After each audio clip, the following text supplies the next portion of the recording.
Viên hồng tiêu sai không?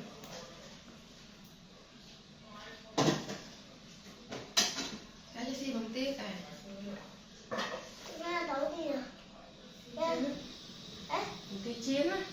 Ông ta đi nhặt đẹp. Bị lị. Bị gì? Mày có mai bọc tôm ớt thử bỏ ăn mai thôi nè. Thấy ai cười, thấy hai mai con không qua có nhiều. Bọc cái tay thử lấy mà đăng thế. Mà anh vậy hai. Mưa là khơi thế mà tay trộn lấy rồi. Bọc nghe vô mà. Đâu chăng hả? Ở đâu mai xuống xanh. Mưa là khơi mày bọc cháu này. Dạ.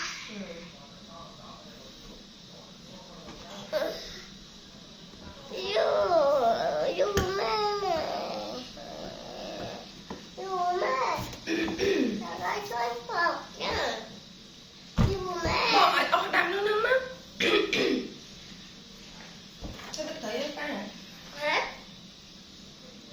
Ai nói cho tao phải ăn bà? Ok. Ai không tôi sẽ bỏ không? Tôi chạy cho khởi ai bà? Tôi chạy cho khởi ai bà? Ở tê mà tha bọc tâm nó thưa tập thấy anh ba. Vô lót.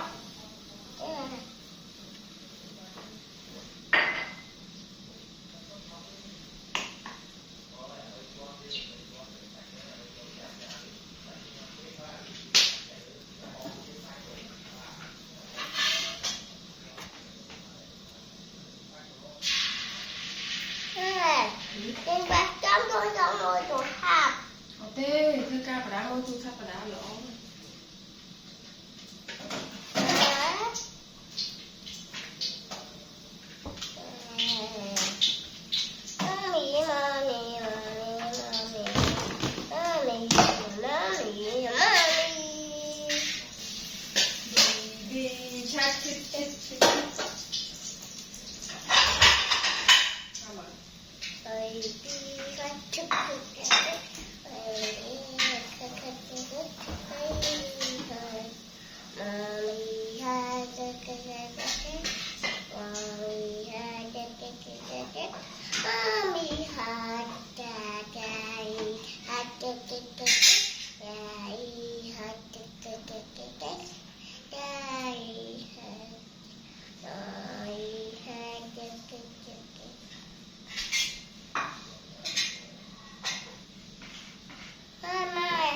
Con thương bé hao rồi. Hỏi vậy? Con chơi con cặp cam bà rồi. Bỏ.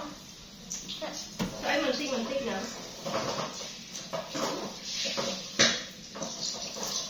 Tại con là cui con. Trong bạch chui đây con nâng ra nào. Tôi thơ hàng học ngọt nhá. Trong ngọt món. Dạ. Còn quay thơ trong rất hot đá chỗ này. Dạ. Tôi là chơi cui thơ rồi. Ăn thơm láng. Thơm hội mạnh nhằm mấy tới bờ chỉ đọc trắng á. Mất. Mạnh với thờ gót của nó ai mai chui đây nè. Quả túi ấy. Bà chui hả? Dạ. Trong thơm này ai nhá. Dạ.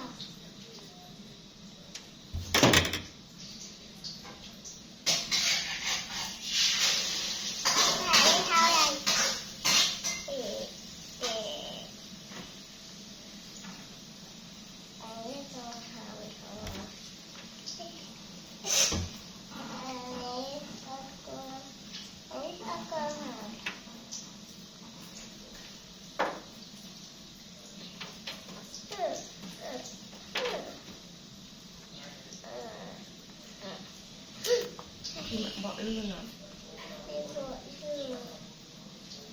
Cái chết cái bỏ lươn chân. Ốc chết bỏ lươn chân á. Được câu nhá. Rồi vô mai về đó. Cho mà hiện là chơi. Đi mạng lên tết chơi thương hộp ngâm hồn ai chẳng á.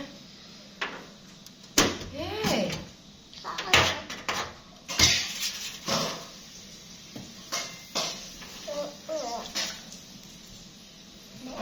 ăn tích tích nhá.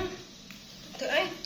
Có chị mà ai Ôi. Bọc tập mà. Xong mà ghế bình tệ anh ơi.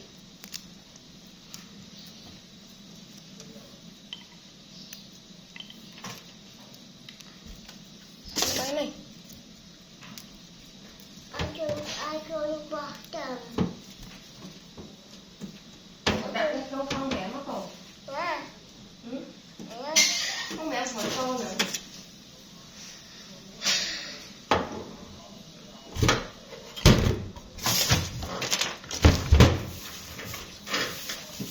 Phải bắt giận mất mạnh mất.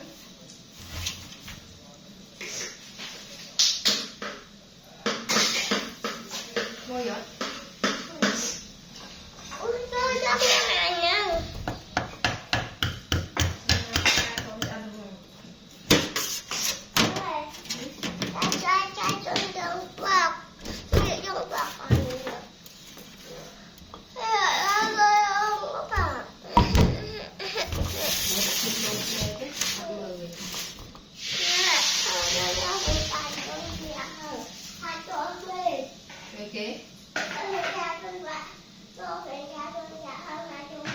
Vậy kế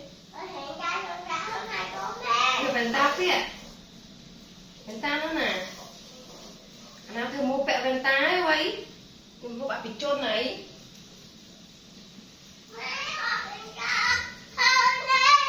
Khơi mệt bẹ. Bọc cái chân mở. Bọc chân máu rất tích tích.